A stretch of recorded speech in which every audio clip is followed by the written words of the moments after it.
Officers Memorial.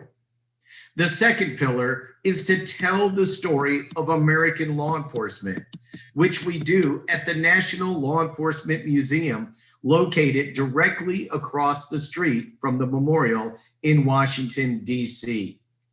The third pillar is officer safety and wellness, where our mission is to keep names off of the wall. In law enforcement initiatives, and specifically our Destination Zero program, we provide potentially life-saving information and services to the over 17,000 law enforcement agencies across the country. Our Destination Zero program, with its National Officer Safety and Wellness Awards, includes a comprehensive database with over 250 of the most creative, innovative, and successful law enforcement officer safety and wellness programs. Additionally, we work with agencies all across the country to provide information through our Destination Zero database. And we work with the National Highway Traffic and Safety Administration to reduce traffic crashes and fatalities. And also with the COPS office to improve officer safety, as well as the Department of Justice Valor program to reduce officer suicides. Today, I invite you to join me in a special presentation on officer safety and wellness in Indian country and the unique challenges faced by tribal police officers throughout the nation. To date, there are 106 names of tribal and Bureau of Indian Affairs officers on the walls at the National Law Enforcement Memorial. And unfortunately, this year, we'll be adding another 2 names to those hollowed walls. Now, recently, I had an opportunity to visit with 3 police chiefs representing tribal policing from areas as wide-ranging as Maine and the Canadian border, all the way to Arizona and the Mexican border, and to America's heartland in Iowa. I'd like you to please join me as we listen in on that conversation. And at any time during the presentation, if you have questions or comments for myself or our team in Officer Safety and Wellness, please use the Q&A function and we'll be happy to respond. And now, our conversation on Officer Safety and Wellness in Indian country.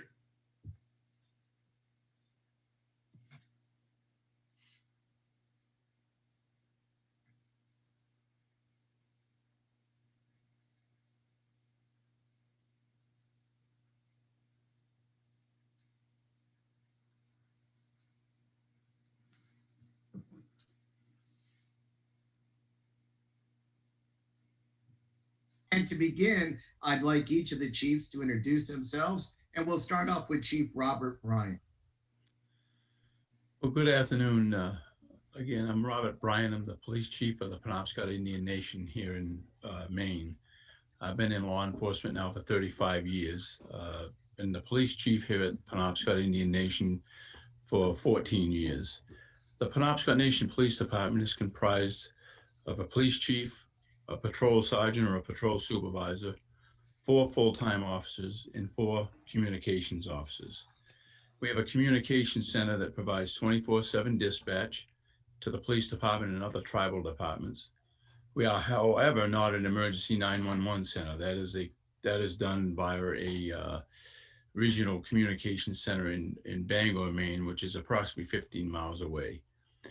The Penobscot Nation consists of 146 islands dispersed throughout the Penobscot River, with the main reservation being on Indian Island, which has a bridge connecting it to the mainland of Old Town. The population of the reservation is approximately 600 members. The tribal population is approximately 2,400 members.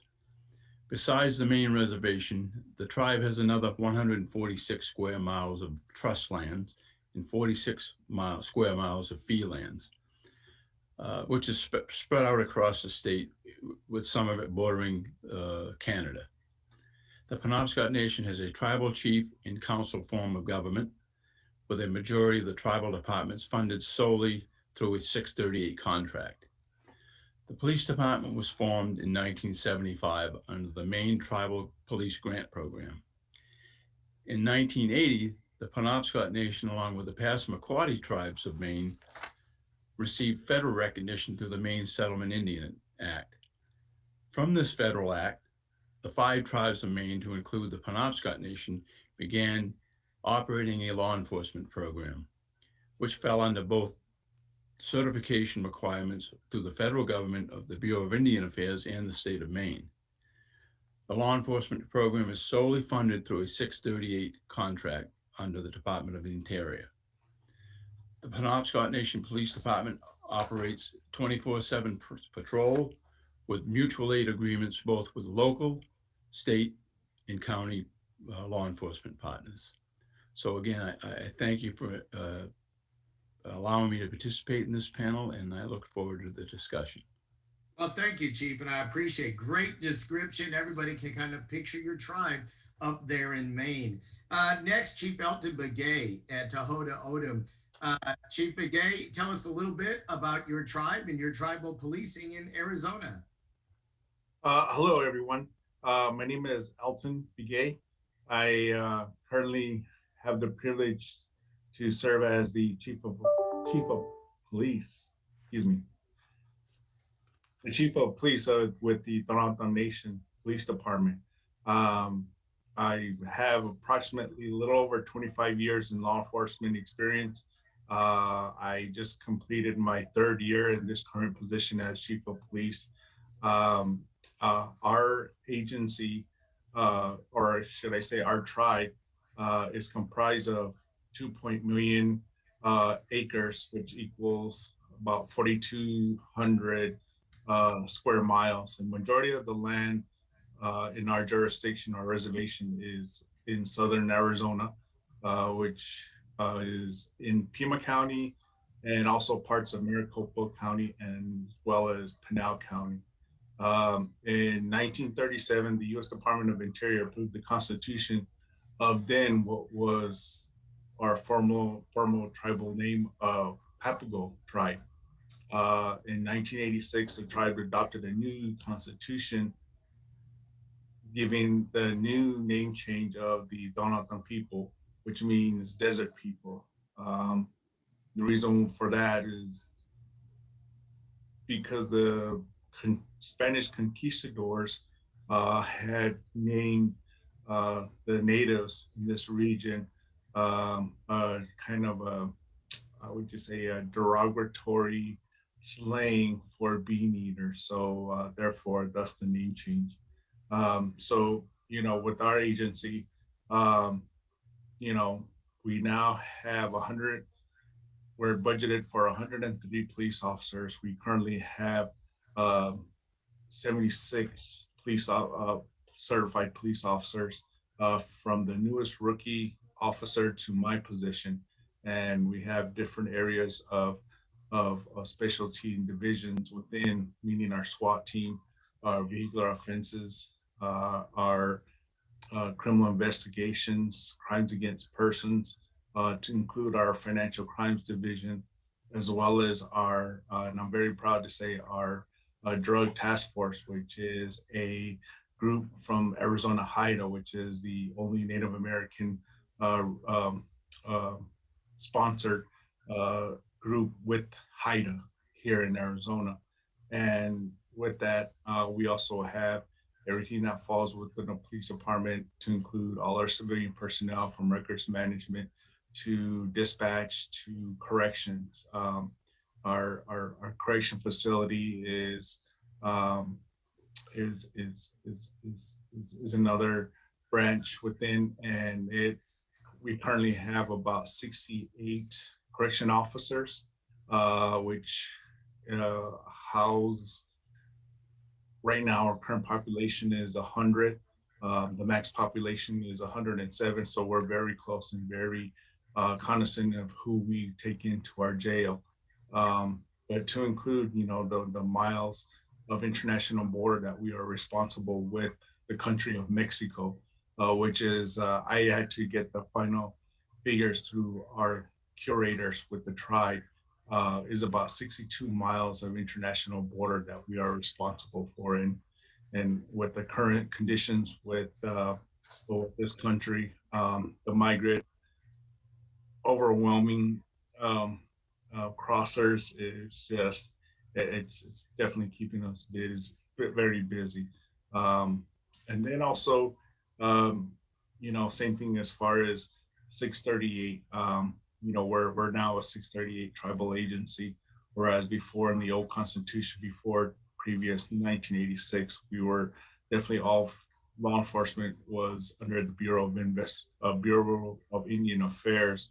um, and so now our police officers, including myself, are state certified. So we have the privilege to enforce not only our own tribal law, but some federal law to include state law.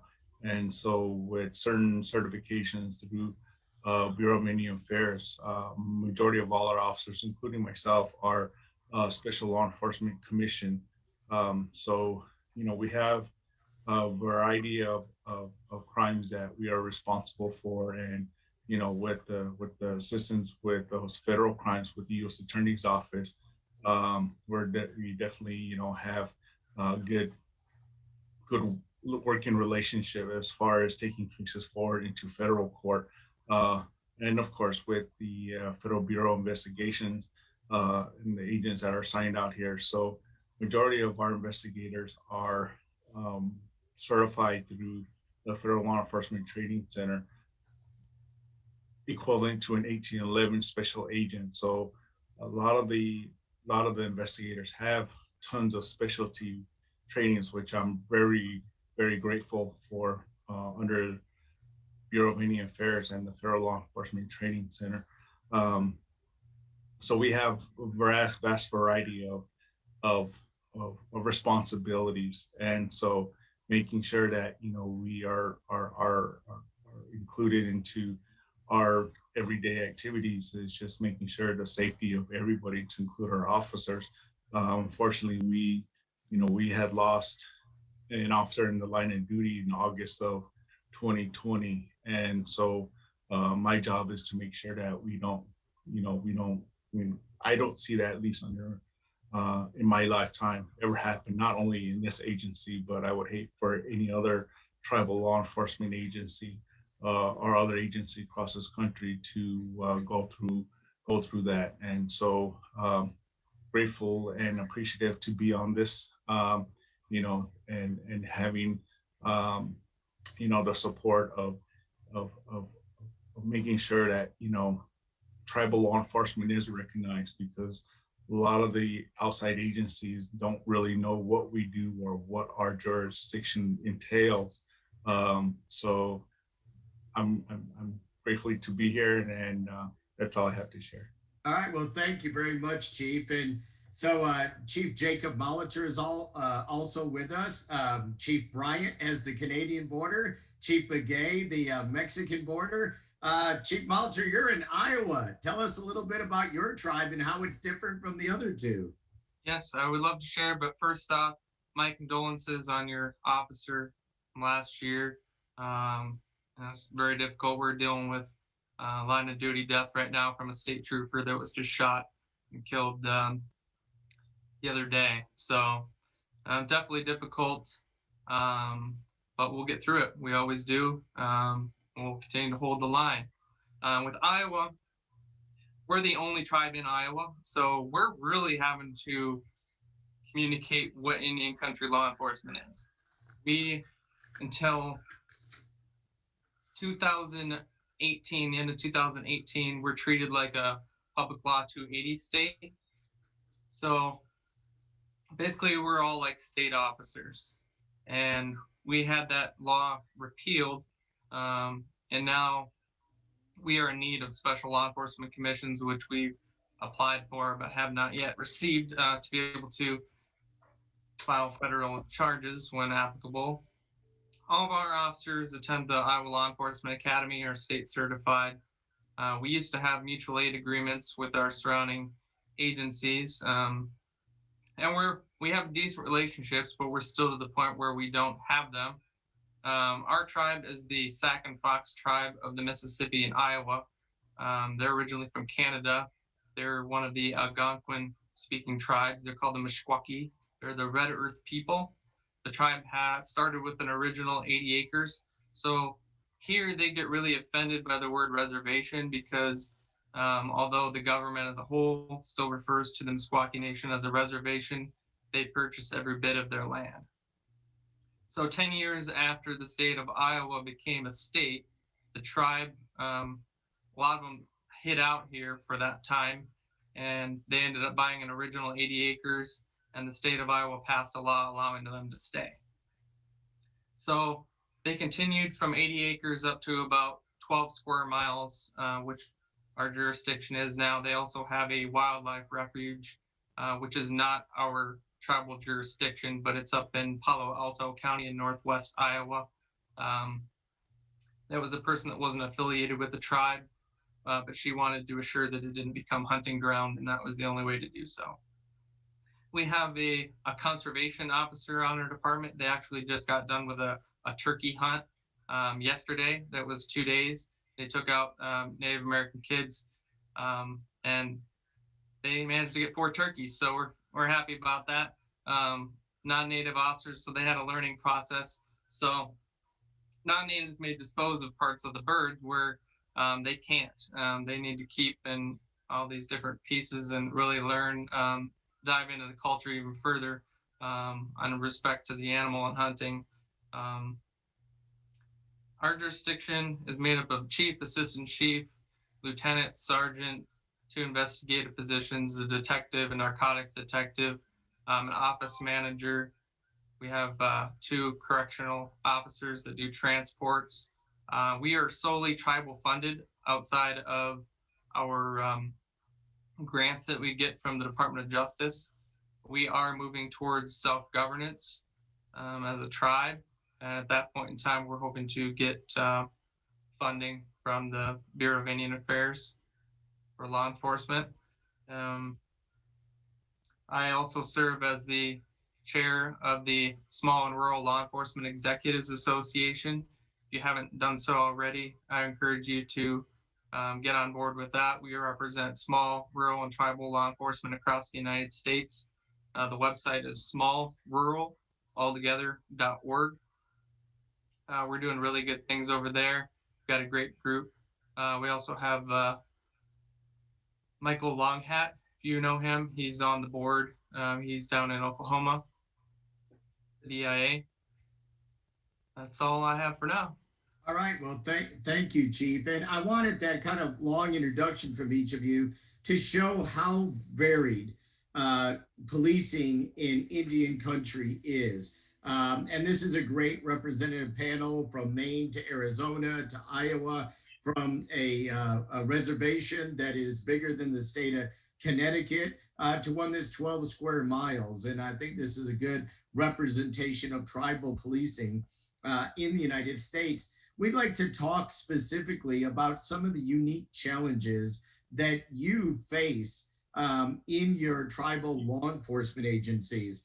As we've kind of discussed previously, lack of resources, geography can be a huge issue when officers need cover. The jurisdictional issues, as some of you have already kind of spoken about a little bit, very, very different than what those watching that may be from municipal agencies, sheriff's offices, or other offices experience in their line of law enforcement work.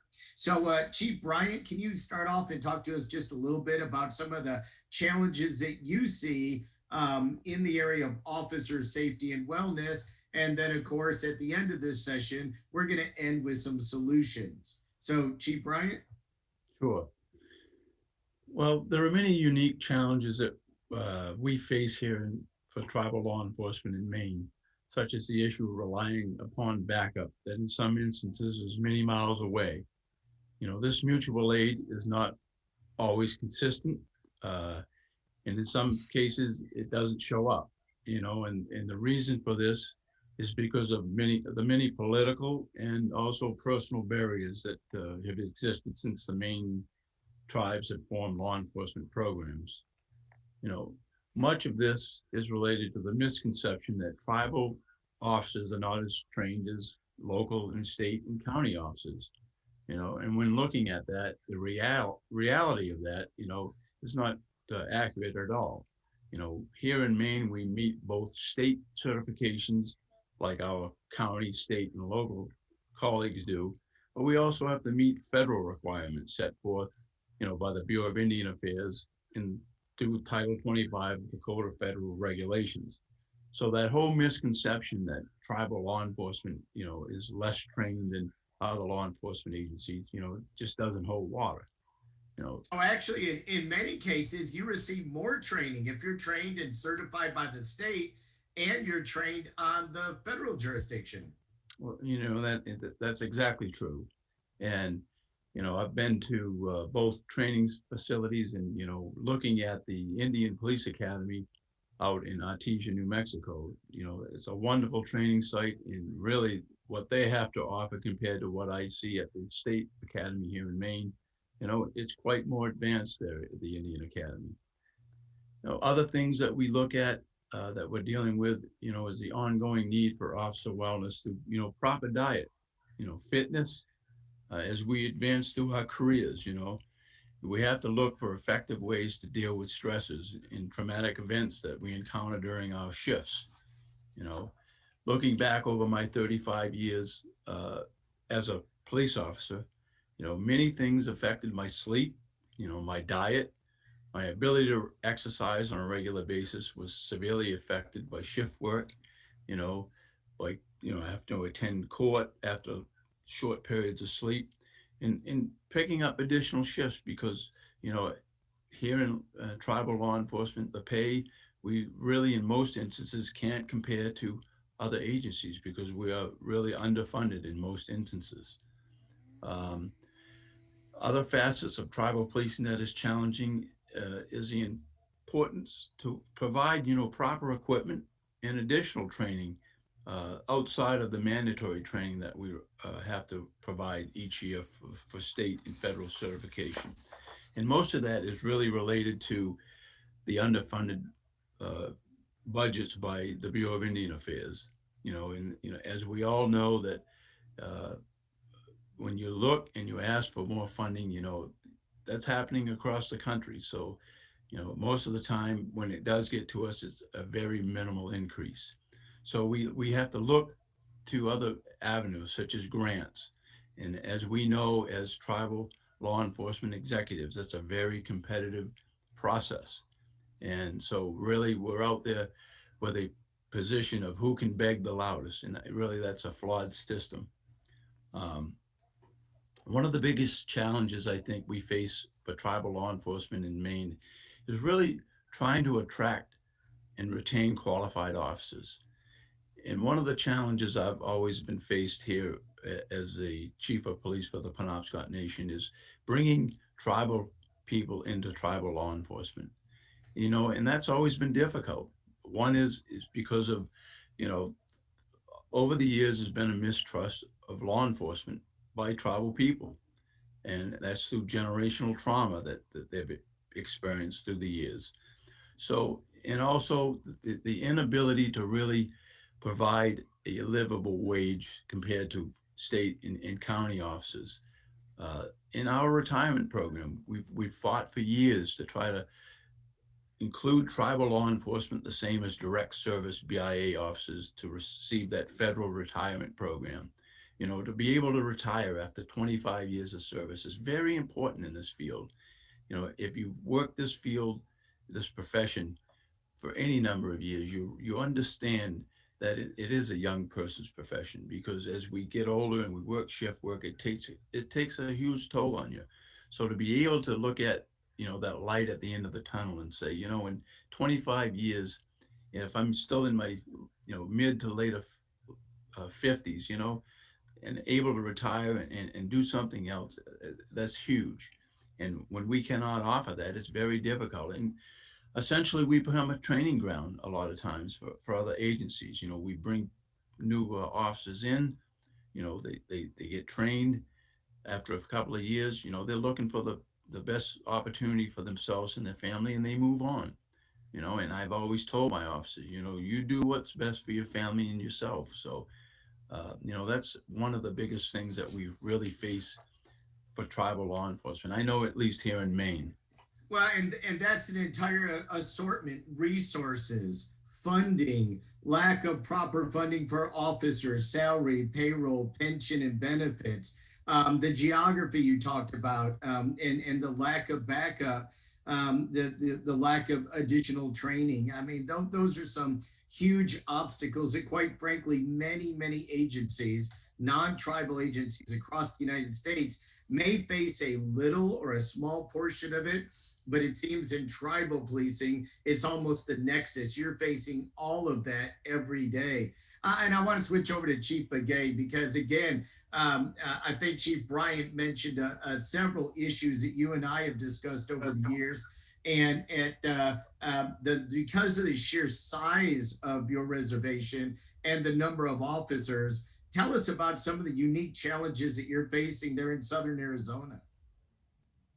The unique challenges that we face is basically what Chief had just mentioned. I mean, I think that's across the board, and just the competitiveness of salary. I am compared to here in Southern Arizona to a sheriff to a county here, and knowing that we deal with border related situations just like that particular county. I won't name them out of respect, but I work very well and then work with the sheriff there, and so making sure that across the board, whether it be just operational funding, with the BIA funds, and to include the tribal funds that I'm very grateful to have, we're still about 25% less than some of our competitive agencies here in Arizona.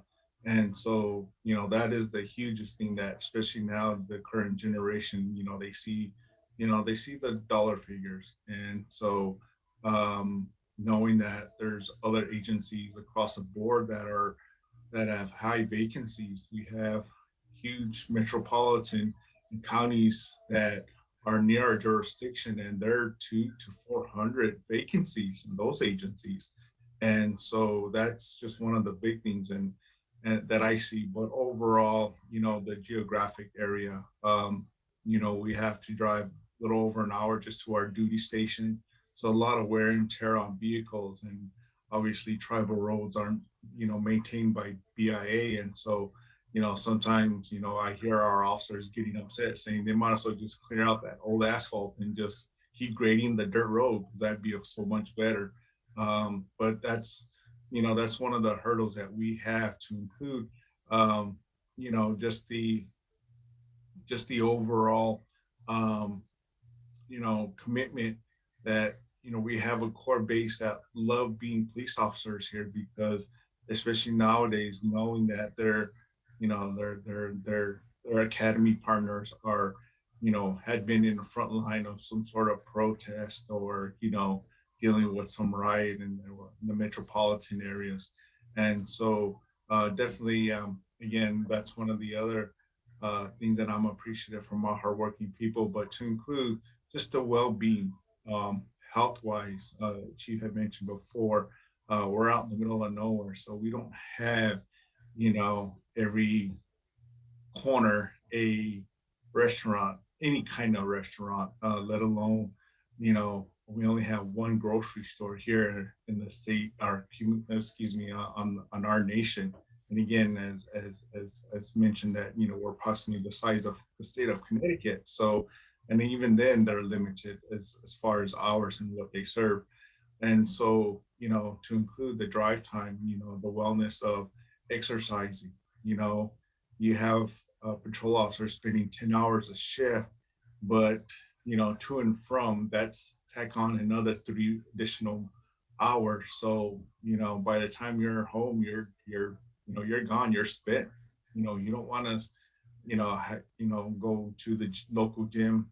Well, I know now they're open with this pandemic, but it's just the drive and to have that continuously. And then of course, not continuously maintaining, the eating, healthy eating habits. And so I, for myself, can say that I had gotten into that category where it was repetitive, where that's all I was doing day in and day out was just coming to work, super early and leaving super late. And it was just, routine. And so with that, I gained a lot of weight. And unfortunately, I had to say, okay, well, I got to make that change. But, you know, I'm privileged because now all my kids are adults and it's just me and my wife. So, whereas majority of our staff, they have families and little, some are just starting out. So, not having the time to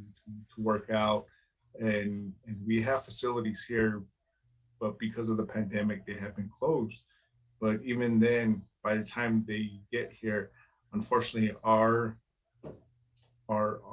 general our government, they don't recognize, even a wellness day off. And I'm trying to push that to include, having our officers, when we somewhat get back to normal, we have the opportunity to utilize some of our exercise areas from different parts of the nation, to do it while on duty. But because of our staffing is so limited, unfortunately, we're not busy call to call to call, but busy enough where if one call comes in on one side of the reservation and another call comes in, we're spending 30, 40 minutes drive time as a response. But definitely, I do want to give thanks to our partners from Homeland Security and Customs Border Protection, because we do collaborate very well. Majority of the time, they're on scene. I know they're not trained as police officers, but just their presence deter and reduce a lot of the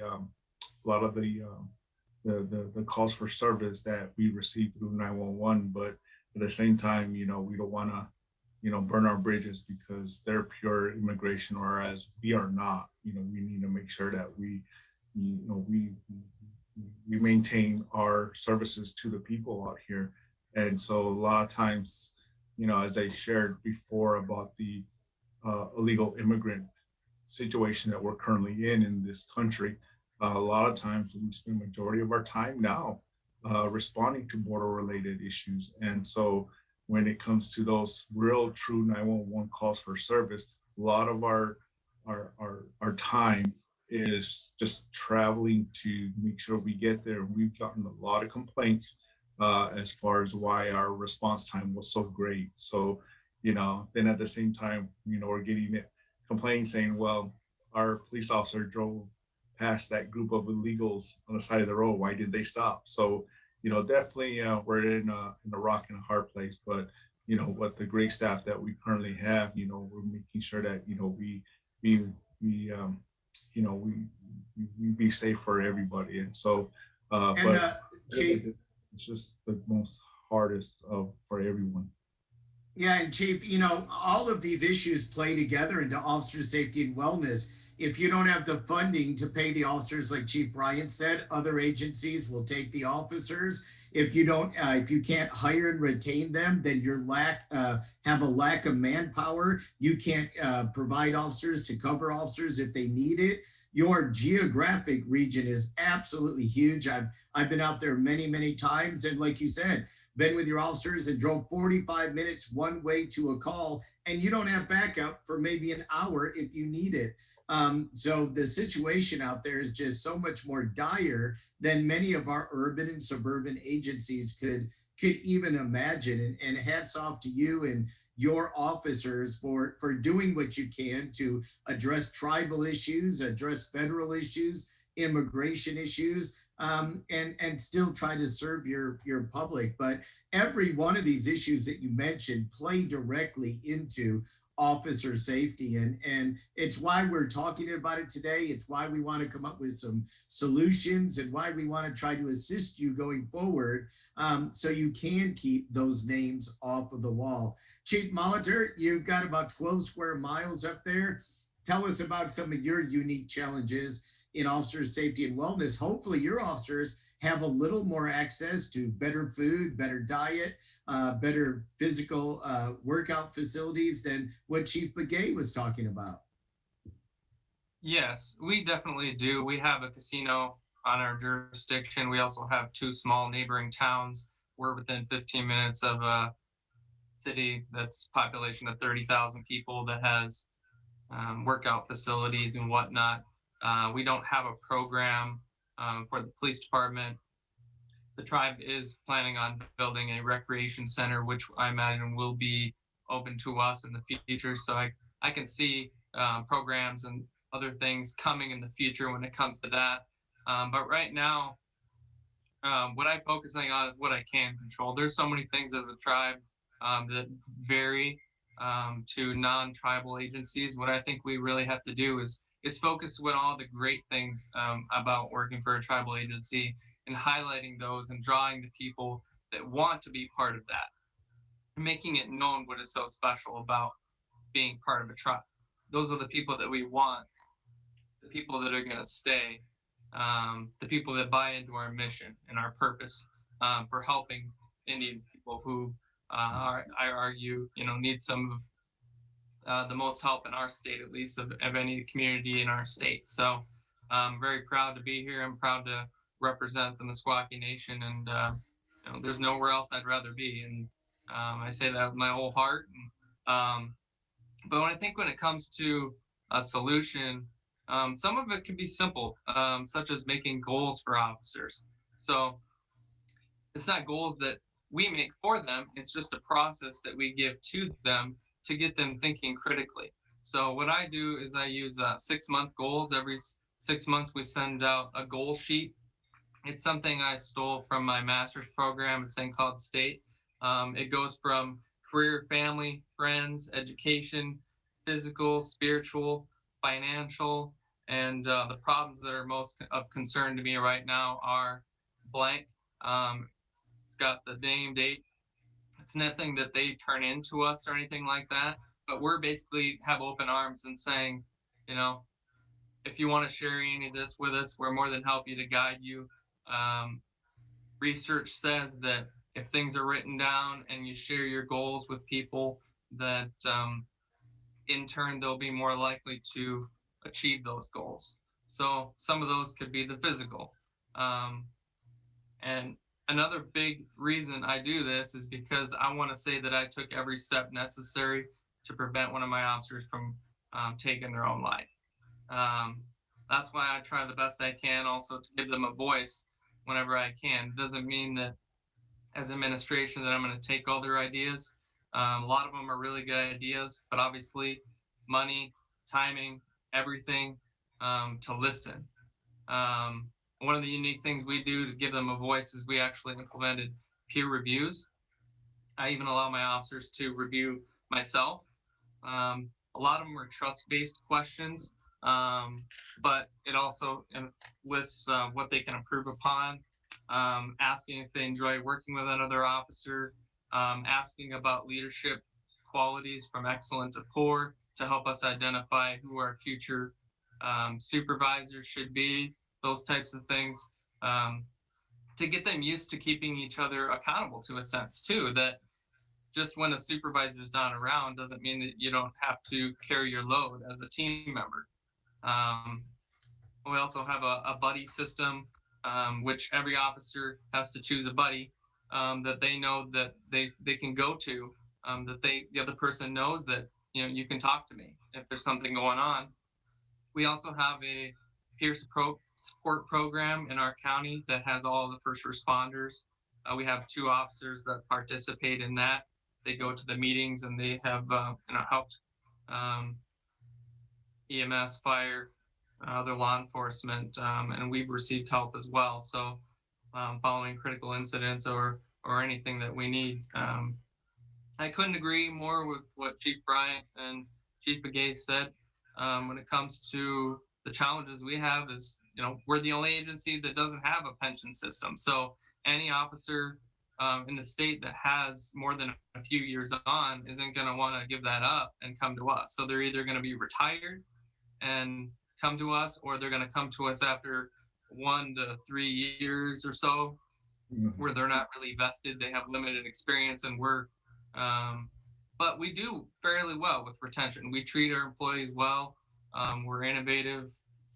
We do have fairly good equipment and backup. We usually have more than one officer working at a time. There's still times where we definitely need more backup, but our officers usually aren't alone. So they do have that camaraderie. Another thing we are able to do is have 10-hour shifts. So there's that extra day for them in there to refresh.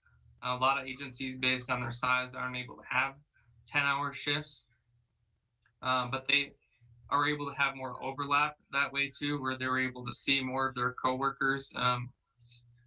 Some of those coworkers may be their support system. So also having family days or other times where we can get together as a group. And obviously COVID has been an obstacle to that, but I really think it's important for wives, significant others to know each other so that they have support. I think that's something that we forget a lot about, that it's a learning process for them too. Bringing a new officer on, the spouse, the family, they all have to learn how to answer everybody's questions and how to cope with the differences. Someone comes home a little upset or just not knowing how to live their lives now that their significant other is an officer. Well, Chief, you've given us some great ideas on how to overcome some of these challenges. I want to continue with you with solutions a little bit.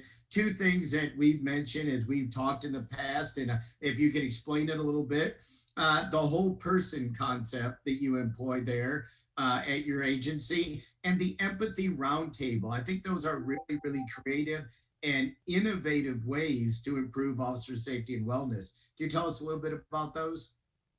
So the 6-month goals was the whole person philosophy. But basically, we have to recognize that our employee, they're the same person that comes in from their days off and vice versa.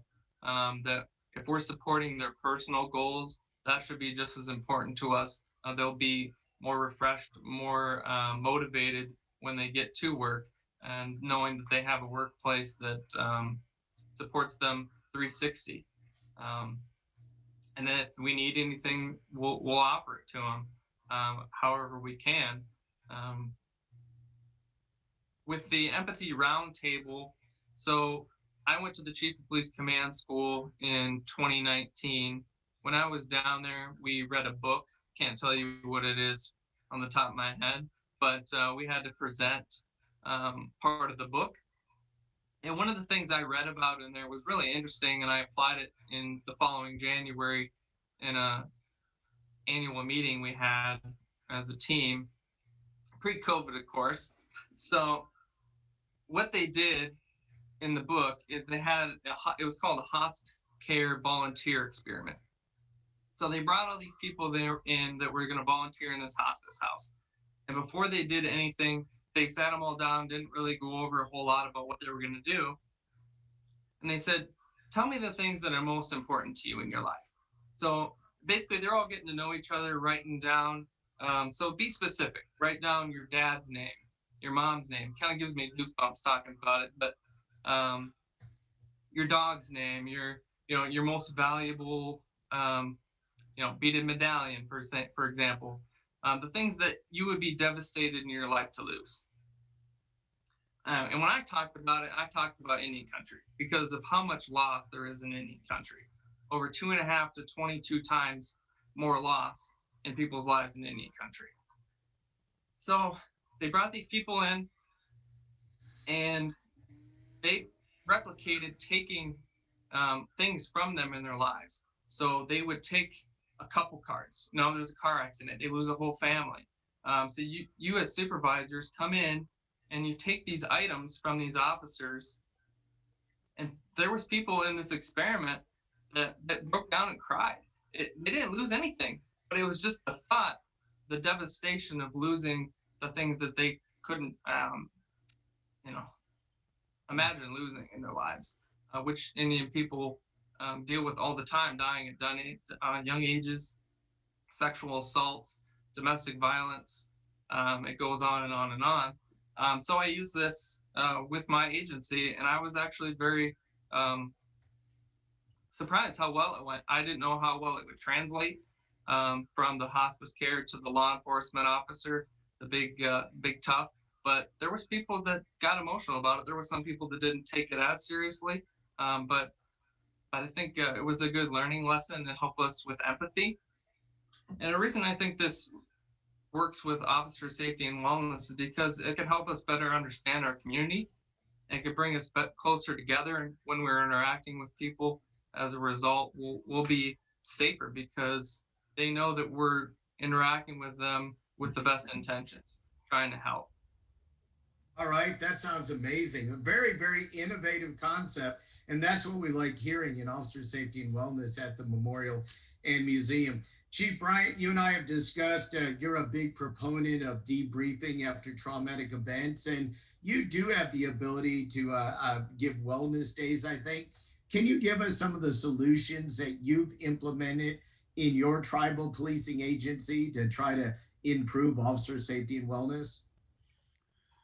Sure, I think that one of the things that I attempted to change, and I think we've made some progress in that area, is this whole thing of misconception about tribal law enforcement. One of the things that we did here was the tribal police chiefs of Maine, working with our state legislators, was able to pass a bill in the Maine legislature that allowed a tribal law enforcement executive to sit on the Maine Criminal Justice Academy Executive Board. And the importance of that is that it now allows us to have a voice when it comes to training and policy, and as a voice of diversity to that decision-making process. So one of the things we're hoping to achieve, and I think this should be across the United States, is that at all basic academies, there should be a piece where they teach tribal law enforcement, the ins and outs of what tribal law enforcement face for challenges, and the fact that we are all trained as well as any other law enforcement agency here in the United States. You mentioned dealing with traumatic events or stresses in the job, and looking at how a tribal law enforcement. I worked probably 14 years in a non-tribal law enforcement agency, and of all the death scenes that I went to, I didn't know one person. And working here in the community that I live, every scene that I go where there's somebody has died or there's been some type of suicide or overdose, those people. So that affects you more directly than it would as if you're working in a community that you don't know these people.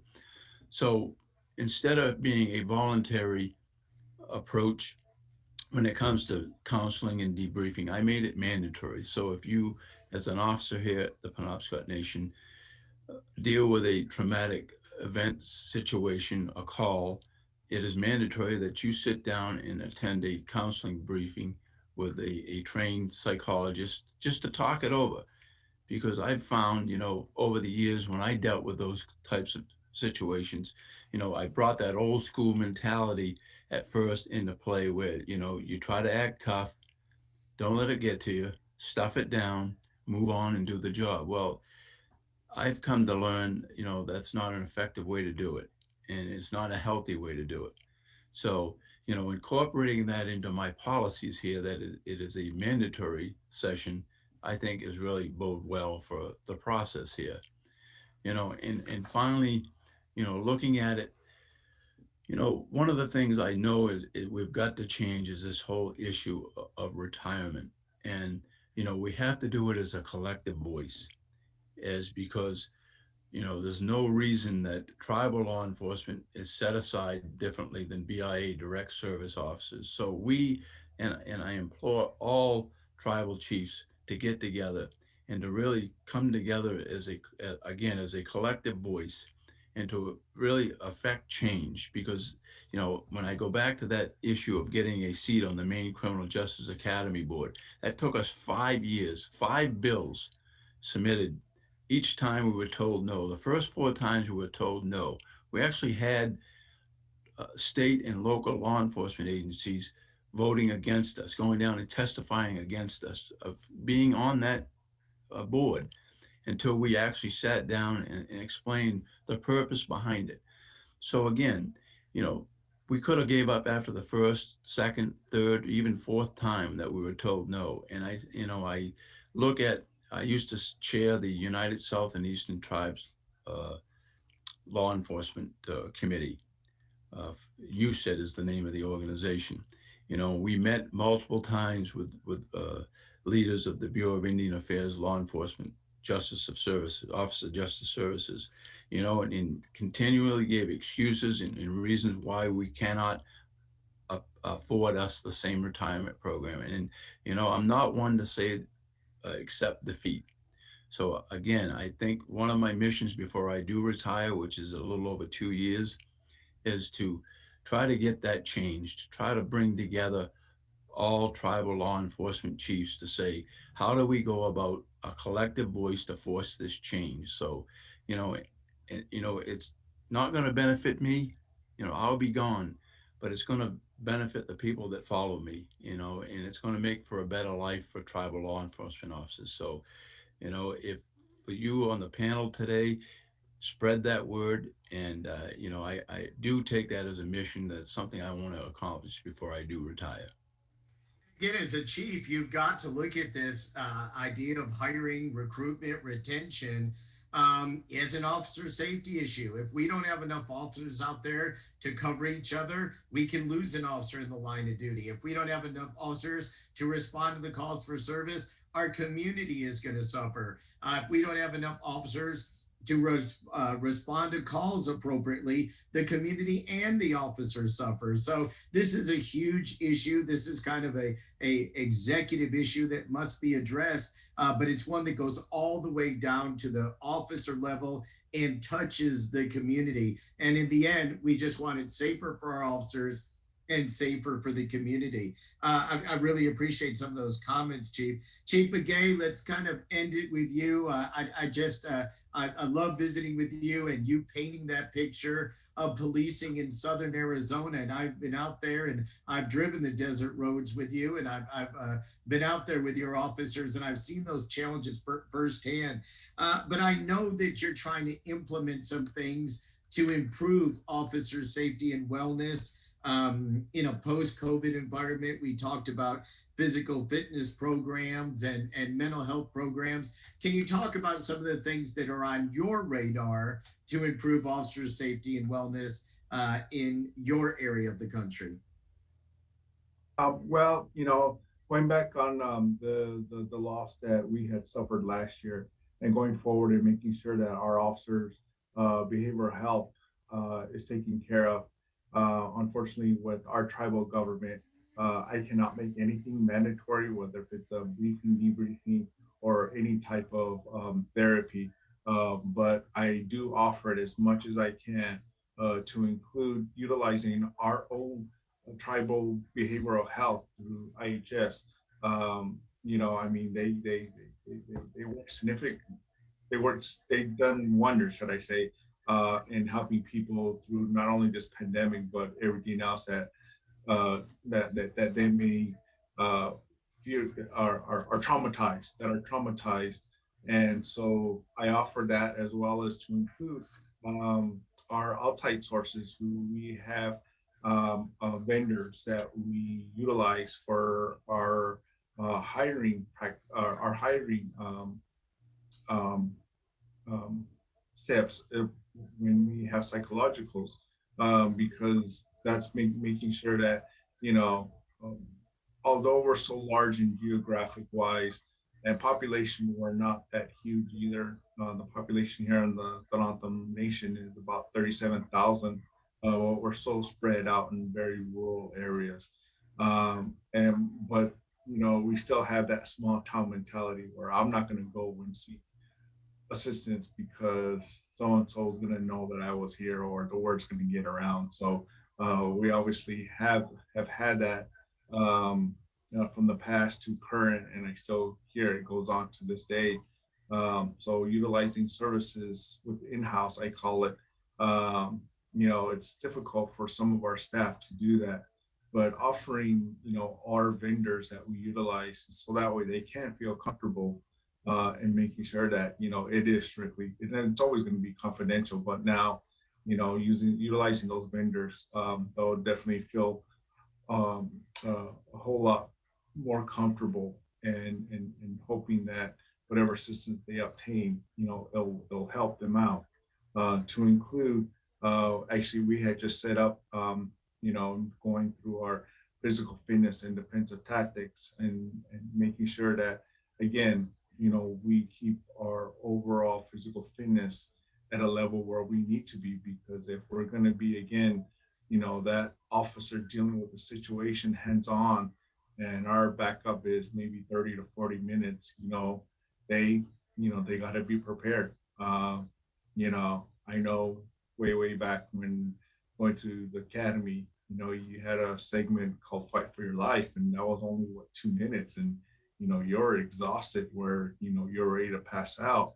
But now having to deal with the situation where your backup is 30 to 40 minutes, making sure that those officers are reminded to maintain their physical fitness.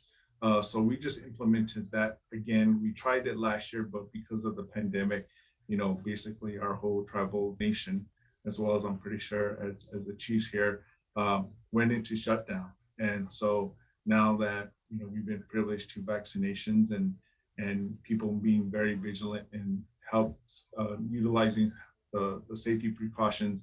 So we're now going forward with that to have our physical fitness and defensive tactics. Actually, we just came out right now where I am making it that I can make that mandatory.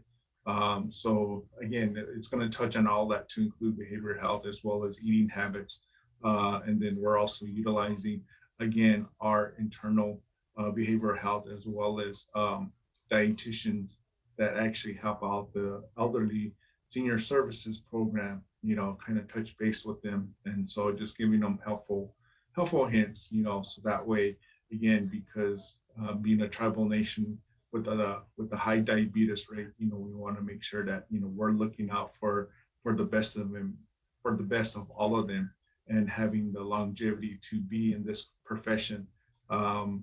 That's one of the goals that I have for everybody, because again, everybody works hard to not only test to become a police officer, but when you are chosen and you get to an academy, I mean, that's kind of where you peak. And then from then on, as years go by, you kind of start lagging year after year after year. And kind of like my experience, I felt that, and I went through that, and where I had to make a difference, so, I'm gratefully that, I took that challenge upon myself. And so want to make sure that others can also see that within themselves and take that challenge, and making sure that, again, they're healthy, not only for their position, but for themselves and their family.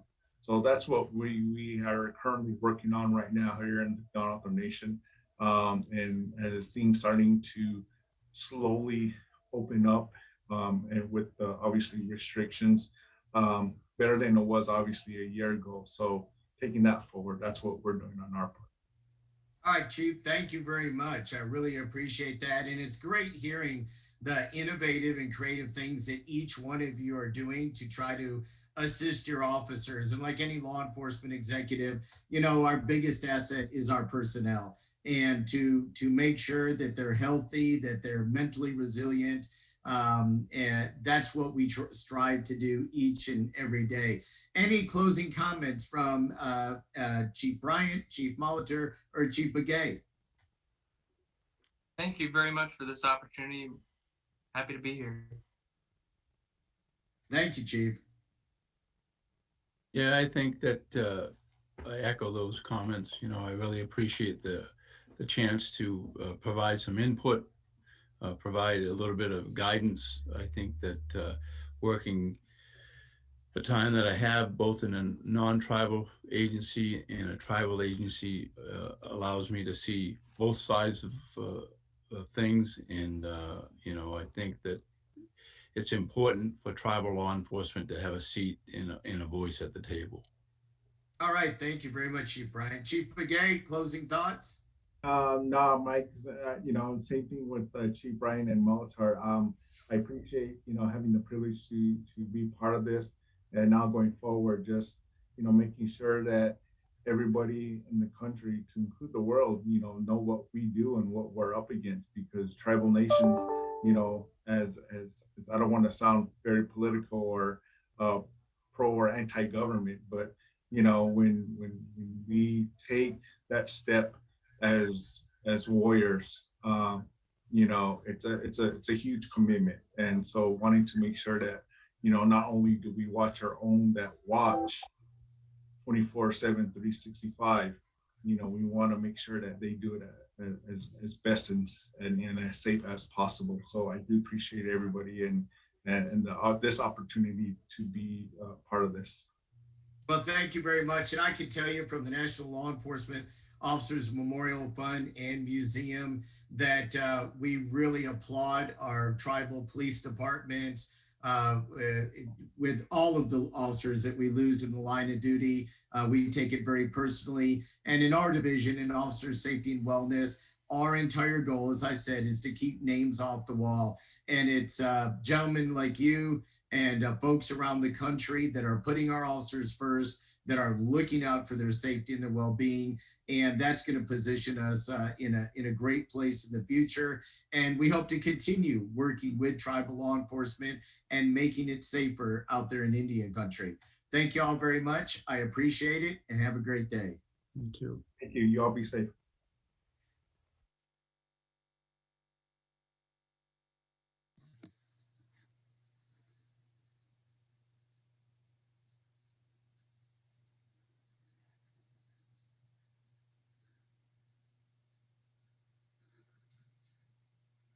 All right. I hope you enjoyed that recorded session that I did with several of the tribal chiefs last week. We got many, many questions that have come in. I'll try to get to as many of those as possible.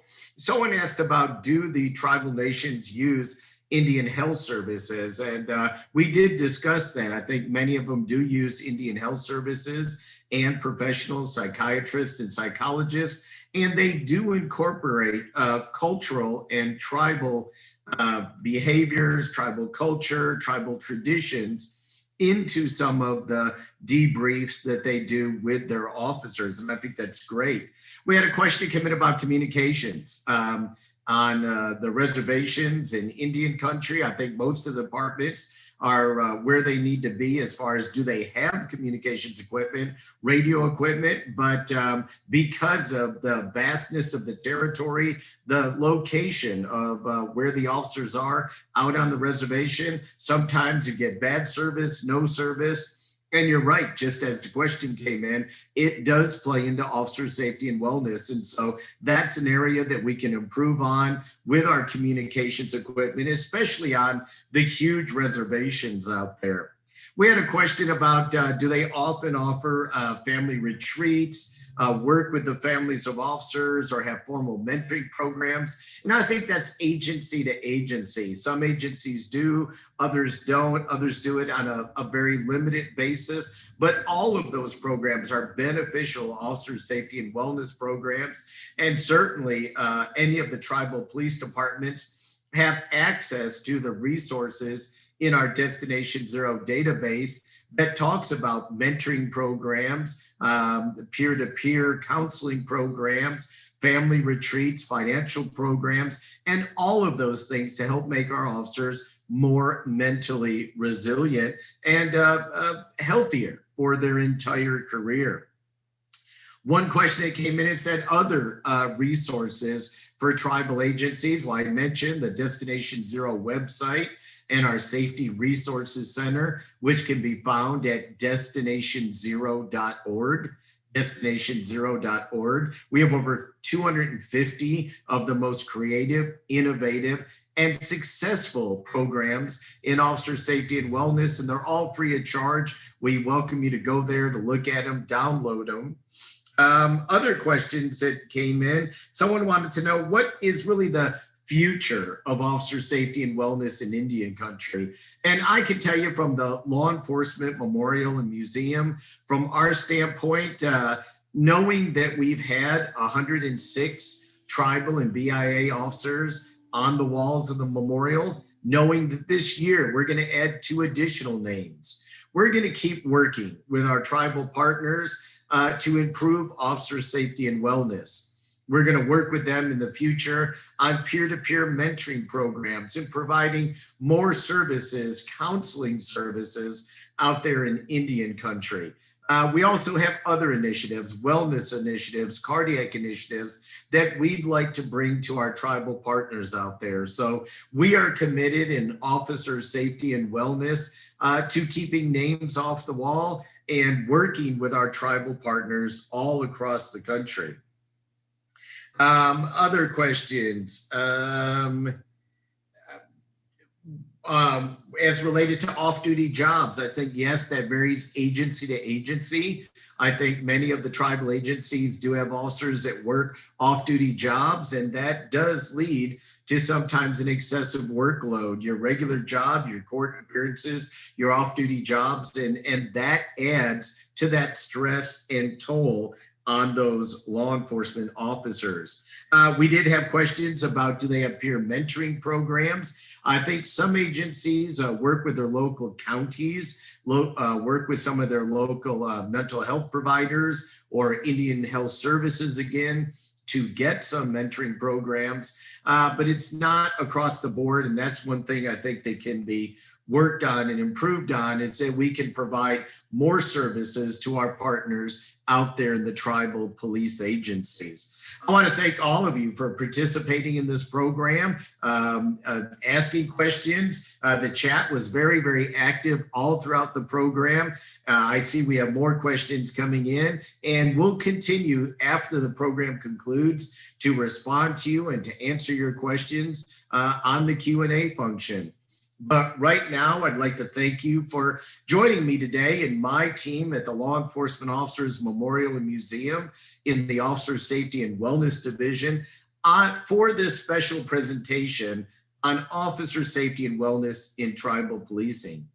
I hope, as you've seen, that tribal policing has its own unique challenges. And here at the Memorial and Museum, we're committed to working with our partners to improve officer safety and wellness in Indian country. We'd like you to stay tuned over the next several months as we develop and implement officer safety and wellness programs with our tribal partners. And if you'd like more information on the initiatives and programs here at the Memorial and Museum or in officer safety and wellness, please go to destinationsero.org. destinationsero.org, and you can get in contact with us, email us, call us, and ask us your questions or contribute to the conversation. Finally, once again, I can't thank our panelists enough, not only for their time, but their insight. And I hope that everyone out there has enjoyed the program and stay safe. Thank you.